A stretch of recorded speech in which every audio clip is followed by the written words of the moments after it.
अलग अलग हो गए हैं। तो कोई भी सीड आप लगाएं, देखिए ये सीड देखिए। नमस्कार दोस्तों, मन लगाकर किए हुए काम में सफलता जरूर मिलती है। दोस्तों ये समय है कि सब्जियों की आप खेती करें। अगर मीठा पानी है, पानी अच्छा है, मिट्टी और पानी का तालमेल अच्छा है, सब्जियों की खेती आप कर सकते हैं। तो दोस्तों ये बहुत ही बड़ा अच्छा चांस है कि आप सब्जियां जरूर लगाएं। दोस्तों सर्दियों के समय में तो कई टाइप की सब्जियां आ जाती हैं मार्केट में, तो मंडी भाव इतने अच्छे देखने को नहीं मिलते। लेकिन गर्मियों में तो सब्जियां बहुत कम मिलती हैं, प्राइस बहुत हाई रहती है। कोई सी भी सब्जी देख लीजिए, इवन कि लौकी वगैरह जैसी सब्जियों की भी प्राइस बहुत अच्छी मिलती है गर्मियों के समय में। बहुत सारी सब्जियों की रेट सर्दियों में कम होती है, लेकिन गर्मियों में बहुत ज़्यादा हाई रेट मिल जाती है, क्योंकि गर्मियों के समय में गर्मी बहुत ज़्यादा होती है। हर कोई किसान भाई सब्जी की खेती करते भी नहीं हैं, पानी की शॉर्टेज होती है, कई टाइप की समस्याएं देखने को मिलती हैं। लेकिन अगर आपके पास पानी है, मिट्टी है, पानी और मिट्टी का तालमेल है, सब्जी की खेती आपको करनी आती है, तो दोस्तों आपको ज़रूर लगाना चाहिए इस समय सब्जी। पूरे साल भर में सबसे ज़्यादा मुनाफा फरवरी के महीने में आप सब्जियां लगाते हैं, तब आपको बहुत अच्छा मुनाफा मिलता है। तो दोस्तों फरवरी के महीने में इस समय आपको कौन सी सब्जी लगानी चाहिए, मोटा मुनाफा कैसे कमा सकते हैं, जर्मिनेशन अच्छा कैसे आ सकता है। देखिए जैसे कि मैंने ये देखिए थाली में सीड निकाल रखे हैं, तो ये भी मैं आपको दिखाऊंगी कि क्यों मैंने निकाल रखे हैं, आपको भी क्या करना चाहिए लगाने से पहले। कौन सी सब्जियों की फसल में ज़्यादा अच्छा मुनाफा मिलेगा, मेहनत कम रहने वाली है। तो दोस्तों अगर आप भी अच्छा पैसा कमाना चाह रहे हैं तो वीडियो के अंत तक जरूर। तो दोस्तों ये देखिए मैंने काफ़ी सब्जियां ले रखी हैं, काफ़ी सीड है मेरे पास। सिर्फ अगर घर के पर्पज़ से लगाना है या फिर आपको ऐसी सब्जियां लगाने जिनमें रोग बिल्कुल भी नहीं आए, आप स्प्रे वगैरह नहीं कर सकते, लेकिन आपको सब्जियां चाहिए और अच्छा मुनाफा चाहिए, तो आपको देसी सीड पे जाना चाहिए। दोस्तों ऑर्गेनिक खेती कर रहे हैं तो दोस्तों हाइब्रिड सीड नहीं लगाना चाहिए। सबसे पहले और बहुत ही ज़रूरी पॉइंट है, आपको देसी सीड लगाना चाहिए। हम भी जो भी घर के पर्पज़ से हमारे किचन गार्डन में लगाते हैं वो देसी सीड लगाते हैं। इनमें डिजीज ज़्यादा नहीं आती है, रोग प्रतिरोधक क्षमता इनकी बहुत अच्छी होती है, तो ये देसी सीड आपको लगाने चाहिए। आगे डिस्कस करेंगे कौन कौन सी इस समय आप सब्जियां लगा सकते हैं। अब फर्स्ट नंबर पे जो सबसे बड़ा काम है वो है दोस्तों डायरेक्ट इस तरीके से पैकेट में निकाल करके आपको सीड डायरेक्ट आपको बेड पे नहीं लगाना है। ये भी बहुत बड़ी सावधानी है। पहले आप सीड निकालिए और मेरी तरह ये देखिए धूप जरूर लगाए। जब मैंने ये सुबह पैकेट से निकाले तो आपस में ये सीड इस तरीके से चिपके हुए थे दोस्तों, और अभी देखिए थोड़े से फूल भी गए हैं और बिल्कुल अलग अलग हो गए हैं। तो कोई भी सीड आप लगाएं, देखिए ये सीड देखिए सारे अलग अलग हो चुके हैं, नहीं तो बिल्कुल चिपके हुए से थे। तो डायरेक्ट आप सीड ना लगाएं, जर्मिनेशन में दिक्कत आएगी, जर्मिनेशन लेट होगा। थोड़ा सा एक दिन आप धूप लगा करके फिर आप लगाएंगे, डायरेक्ट बेड पे भी लगाएंगे तो दोस्तों जर्मिनेशन बहुत ही फास्ट होता है और अच्छे हेल्दी प्लांट जर्मिनेट होते हैं। ये बहुत ही ध्यान देने योग्य बात है दोस्तों, ये काम आपको जरूर करना है। अब बात करेंगे दोस्तों खेत में आपको तैयारी कैसे करनी है। फरवरी के महीने में इस समय दोस्तों आप सब्जियों की खेती करना चाह रहे हैं तो खेत की तैयारी करना बहुत ज़रूरी है। इस पे बहुत ज़्यादा डिपेंड करता है, क्योंकि आने वाले समय में गर्मी बहुत हाई रहने वाली है। तो मिट्टी में दोस्तों ऑर्गेनिक मैटर ज़्यादा से ज़्यादा आपको डालना है, जिसकी वजह से होगा क्या, आगे चल करके अगर पानी की शॉर्टेज भी रहेगी और या फिर गर्मी बहुत ज़्यादा है तो फसल में इतनी रोग प्रतिरोधक क्षमता हो जाए, फसल में इतनी पावर रहे कि हर तरीके की चीज़ को वो सहन कर सके, रोगों को सहन कर सके। न्यूट्रिशन उसको फसल को स्लो रिलीज फर्टिलाइजर डालें कि मिलते रहें, कोई भी तत्व की कमी ना आए। तो उसके लिए है दोस्तों गहरी जुताई करनी है, ऑर्गेनिक फर्टिलाइजर आपको डालना है, गोबर की खाद उपचारित करके 2 से 3 ट्रॉली प्रति एकड़ के हिसाब से आपको डाल देना है, और डायरेक्ट ऐसे नहीं डालना है दोस्तों। इस समय डंपिंग ऑफ है, कॉलर रोट है, रूट रोट है, इनकी समस्याएं बहुत ज़्यादा आती हैं। तो इसलिए आपको क्या करना है, गोबर की खाद को उपचारित करके आपको डालना है, जिसमें आप ट्राइकोडर्मा, सुडोमोनास है, पेसिलियोमाइसिस लिलासिनस है, इस तरीके की चीज़ें मिला करके डालेंगे तो निमेटोड भी नहीं आएगा, इंसेक्ट का अटैक भी जड़ों में नहीं होगा और फंगस भी नहीं आएगी। तो गोबर की खाद सबसे पहले आप उपचारित करके डालेंगे।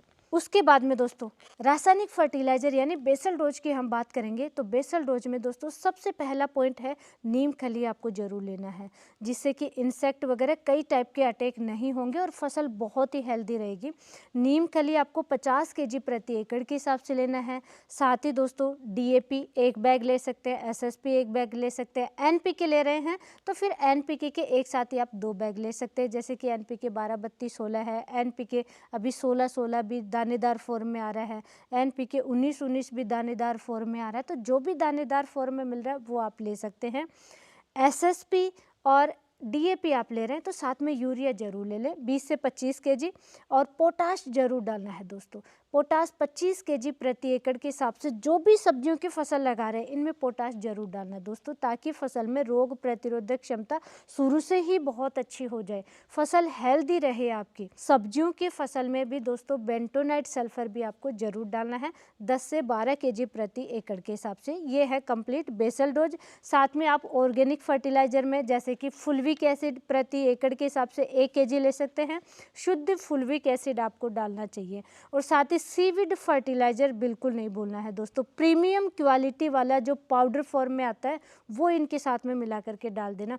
दानेदार फॉर्म वाले सीविड फर्टिलाइजर को दोस्तों छोड़ दीजिए, भूल जाइए, रिजल्ट नहीं मिलता है। बार बार हमेशा मैं डिस्कस करती हूँ, क्योंकि रिजल्ट जो प्रीमियम क्वालिटी का आता है उसी का मिलेगा। और 1 केजी प्रति एकड़ के हिसाब से इन्हीं फर्टिलाइजर के साथ में आप मिला करके डाल देंगे। ये है कंप्लीट आपकी खेत की तैयारी है। रोटावेटर से मिला देना है, बेड विधि से करना है, जहाँ पे पानी की कमी है दोस्तों मल्चिंग पेपर बिछाना है, ड्रिप सिस्टम से ही आपको खेती करना है, ताकि कम पानी में भी आपको लंबे समय तक अच्छे रिजल्ट मिलते रहें, पानी की शॉर्टेज नहीं आएगी। ये ध्यान जरूर देना है दोस्तों। अब बात करेंगे कि इस समय फरवरी में आपको कौन कौन सी सब्जियां लगा देनी है दोस्तों। मार्च आने से पहले पहले लगा देना है ताकि अच्छा मुनाफा कमाएं। तो सबसे पहले है दोस्तों कम पानी में कम मेहनत में कोई स्प्रे नहीं करना है, वो है दोस्तों ककड़ी। तर ककड़ी भी इसे कहते हैं, ये ककड़ी जरूर लगा देना दोस्तों। भारी डिमांड होती है सलाद में, सब्जी में, हर तरीके से इसको काम में लेते हैं, अच्छी प्राइस मिलती है, डिमांड हमेशा बनी रहती है इसकी। दोस्तों जो किसान भाई रेगुलर ककड़ी की खेती करते हैं वो 1 एकड़ से ही 2 से 3 लाख रुपए का मुनाफा कमा लेते हैं, क्योंकि इसमें मेहनत बहुत कम है, स्प्रे ना के बराबर होते हैं, और हाँ प्रोडक्शन बहुत अच्छा मिल जाता है। तो ये ककड़ी की खेती आप करना जरूर शुरू कीजिए दोस्तों। उसके बाद में दोस्तों ककड़ी के बाद में गर्मियों में सबसे ज़्यादा डिमांड किसकी रहती है खीरा। खीरा की वैसे साल भर डिमांड होती है, लेकिन गर्मियों में सबसे ज़्यादा डिमांड बढ़ जाती है। लेकिन खीरे में आपको इस समय एक सावधानी रखनी है दोस्तों, क्योंकि अभी गर्मी होने लग गई है।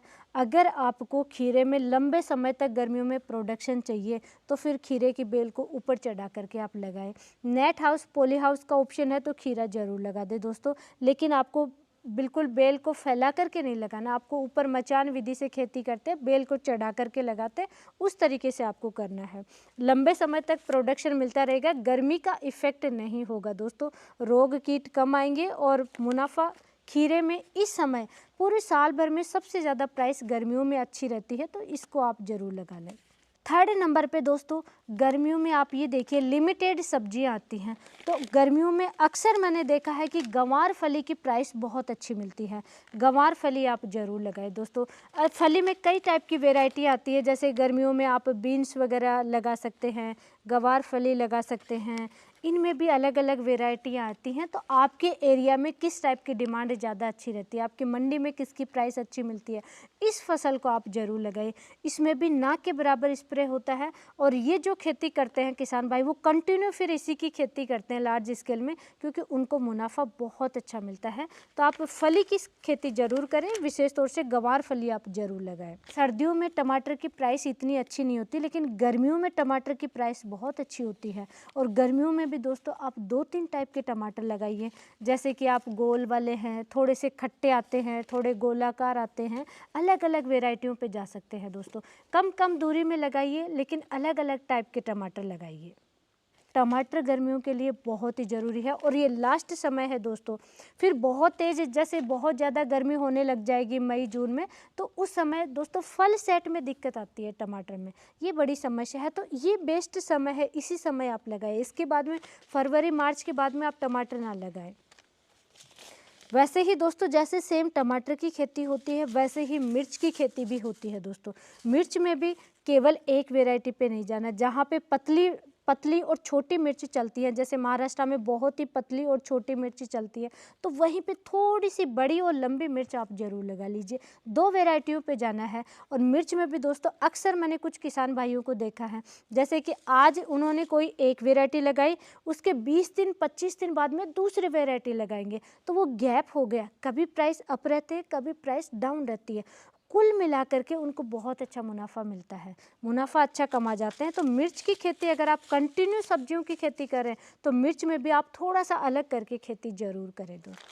दोस्तों फरवरी में लास्ट समय होता है तरबूज लगाने का। वैसे किसान भाई नवंबर से ही तरबूज लगाने लग जाते हैं और अच्छा मुनाफा कमाते हैं, लेकिन तरबूज की प्राइस डाउन से डाउन अगर 10 रुपये भी मिलती है तब भी आप ये देखिए वेट कितना बैठता है। एक तरबूज की कीमत दोस्तों 50 से 60 रुपये मिल जाती है, मिनिमम से मिनिमम मैंने डिस्कस किया है, और मुनाफा बहुत अच्छा मिलता है। और तरबूज में अगर टेस्ट आ गया तो दूर दूर से लोग आपके खेतों से आकर के ले जाते हैं। तरबूज एक ऐसी क्रॉप होती है, लेकिन क्वालिटी और टेस्ट अच्छा होना चाहिए, उसके लिए आपको वैरायटी सिलेक्शन अच्छा करना है। तरबूज में इस चीज़ का ध्यान रखना है। और तरबूज में भी देखिए जैसे कि येलो तरबूज है जिसमें थोड़ा सा पाइनएप्पल टेस्ट आता है, रेड है, रेड में भी अलग अलग वैरायटी आती है, जैसे कि ये ब्लैक इसका छिलका होगा, इसका थोड़ा सा लाइट ग्रीन होगा, क्योंकि इनमें टेस्ट में भी थोड़ा सा डिफरेंस होता है। तो तरबूज में भी अलग अलग वैरायटियाँ लगाना है दोस्तों। और ये हाँ फरवरी लास्ट महीना होता है तरबूज लगाने का, तो इस समय आप तरबूज ज़रूर लगा दीजिए। और अगर कंटिन्यू सब्जियों की खेती करते हैं, आपको थोड़ी सी समझ है खेती करने की, सब्जियों की खेती करने की, क्योंकि इनमें रोग आते हैं, समझ है, तो फिर आप दोस्तों ये भी लगा सकते हैं खरबूजे की फसल। और खरबूजे में भी दोस्तों आपको वैरायटी पे ध्यान देना है, अच्छी वैरायटी लगाना है। जैसे कि मेरे पास है ये दोस्तों नोनियो का मुस्कान, इसकी खुशबू दूर दूर तक आती है और हार्वेस्टिंग के तुरंत आपको मंडी नहीं पहुंचाना। इसका छिलका थोड़ा सा मोटा हार्ड आता है तो तुरंत ख़राब नहीं होता है, आप नेक्स्ट डे भी मंडी ले जा सकते हो। तो इस तरीके से थोड़ा सा सोच समझ करके आप लगाना है। ये जो वैरायटी है इसमें खुशबू बहुत, जैसे ही ये पक जाएगा तो खुशबू दूर तक जाएगी। तो इस तरीके से आपको अलग अलग वैरायटियों पे जाना है, केवल एक वैरायटी पे नहीं जाना है। और हाँ, शुरू में दोस्तों खर्चे का लालच नहीं करना है, वैरायटी सिलेक्शन अच्छा करना है, इस चीज़ का आपको ज़रूर ध्यान रखना है। नेक्स्ट दोस्तों गर्मियों की फसल में ये देखिए आपको लगाना है, अगर ज़्यादा मेहनत नहीं कर सकते, ज़्यादा कोई भी खर्चा नहीं कर सकते, कोई ज़्यादा स्प्रे नहीं कर सकते, तो दोस्तों ये कद्दू ज़रूर लगाइए। कद्दू में सबसे बड़ा फ़ायदा तो ये होता है इसकी साइज़ छोटी होती है, ग्रीन होता है, तब भी आप सेल कर सकते हैं।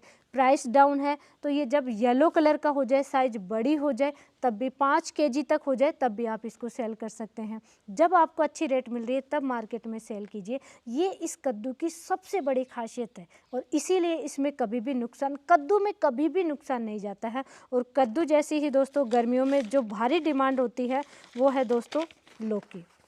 लौकी में भी इस चीज़ का ध्यान रखना है दोस्तों, लंबी वाली लौकी है, गोल वाली लौकी है, अलग अलग टाइप की लगाइए, केवल एक लौकी मत लगाइए। वैसे लंबी वाली लौकी ज़्यादा चलती है, लेकिन बीच बीच में ये गोल वाली भी आप थोड़ी थोड़ी ज़रूर लगाइए। और इन्हीं की तरह एक फसल और है दोस्तों टिंडे। टिंडे में आप चप्पन टिंडा लगा सकते हो, देसी टिंडे लगा सकते हो। ये मेरे पास देखिए, जैसे कि हम लगाते हैं टेस्टिंग के लिए, अलग अलग वेराइटियाँ लगाते हैं और हमें अच्छा रिजल्ट मिलता है। तो आप भी अलग अलग वेराइटियाँ लगाइए, टिंडे की फसल जरूर लगाएं दोस्तों। गर्मियों में दोस्तों अक्सर मैं काफ़ी सालों से देखती आ रही हूँ कि गर्मियों में भिंडी की प्राइस अच्छी मिलती है, आप भिंडी भी लगा सकते हैं दोस्तों। और सबसे इम्पोर्टेंट दोस्तों, सर्दियों में धनिया बहुत ज़्यादा आता है, गर्मियों में धनिया की बहुत ज़्यादा शॉर्टेज होती है, प्राइस बहुत हाई मिलती है। और कौन से धनिया की दोस्तों? देसी धनिया की, देसी वैरायटी लगाना है। इसमें इस टाइप की जो पैकिंग आती है ना, वो पैकिंग वाला धनिया नहीं लगाना आपको देखिए मैं दिखाती हूँ। जैसे कि मेरे पास ये धनिया है, ये देसी सीड आते हैं, इनके आपको खेती करनी है दोस्तों।